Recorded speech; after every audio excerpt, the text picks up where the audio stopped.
This is that 1964 Deluxe Reverb again, and everything that I knew I needed to do to it has been done with the exception of new output tubes. I mean, it has a new pair, but these are some test tubes I have. I've got to get some new tubes just for this amp, but other than that, everything is sounding and working great. Let me show you everything I've done. Started by changing out the two drifted 10K resistors. The originals were very large, 1 watts, because carbon composites. These are actually 2 watts. And now that I know that all that is working well, I'm going to put the Dogghouse cover back on. And while I could use the power tool to put all these screws back in place, for these sheet metal screws, I prefer to do them by hand. Much less chance of anything stripping or spinning out. Something I didn't show in yesterday's video, but all the knobs had this weird blue-gray stuff on the edges and in the knurlings, as if someone had used like buffing compound or something. It was really weird. Anyway, I took all the knobs off and cleaned them with a soft bristle toothbrush, and actually a little bit of WD-40 got all the stuff out, and I just now see that the intensity is not lined up on the one to the center line, so let me adjust that. There we go. So it's got a nice long power cable now. Hot is going to the fuse, then to the power switch. The neutral ties to the other primary here, and the chassis is now used for the safety ground as opposed to using the transformer mounting hardware. I disconnected the filament center tap from the chassis, and it's taped off right here. And it's got some 100 ohm half watt metal film resistors there for artificial center tap. And I changed out that diode and cleaned all this stuff up, so the bias is rock solid. The bad ground connection here and the one that was pulling out here have both been reflowed and the old stuff cleaned up and everything redone properly. And while I was in the neighborhood, I cleaned the input jacks on both channels, and I disconnected the bright cap on the volume channel for the vibrato reverb channel. It's still connected. It could easily be put back, but it sounds a lot better like this. All new cathode bypass caps here on the board, and I confirmed that all the resistors for those cathodes are still in spec. So that was pretty easy to do, and it's nice to have it all match each other and all be the same date.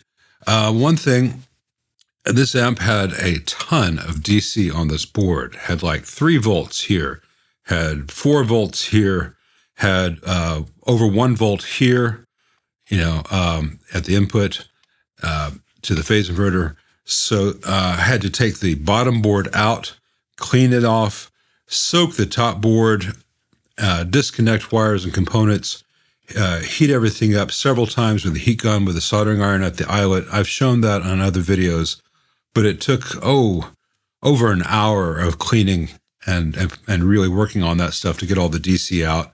And all the DC is out now, and the noise floor has dropped tremendously. And one of the symptoms an amp can have when it has DC on the board is that the volume pot was extraordinarily noisy on the reverb channel, the vibrato channel. And it wasn't a bad pot, and it wasn't anything having to do with a component. It was just that there was DC both on this treble cap right here, feeding the treble pot, and the wiper of that treble pot then feeds the volume. But more critically, there was so much DC on the board, and here the yellow wire goes to the grid of V2B, and it passes here.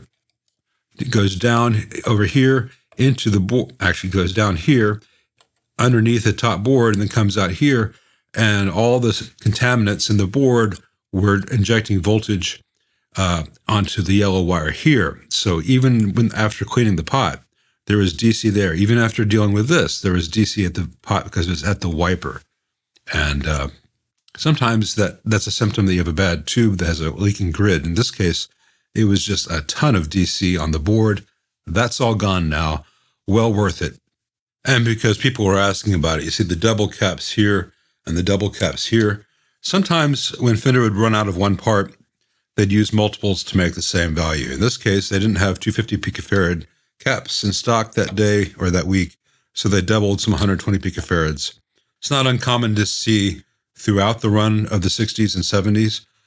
For whatever reason, it's very common to see this kind of thing in the 64s and in the 69s, maybe some late 68s. It's also common to see two 10s used in parallel here instead of a 20, or down in the LFO, the other 20 nanofarad. Sometimes they just didn't have what they wanted, so they made what they had work. That's kind of cool. It's a little bit late as I'm recording this, so I'm not going to do any playing in this video. The neighbors would not appreciate that, and I think I'll probably wait until the permanent go home with the amp 6v6s arrive to do that. But the amp is really sounding fantastic, especially now that it doesn't go bzzz everywhere through the board. Thanks for watching.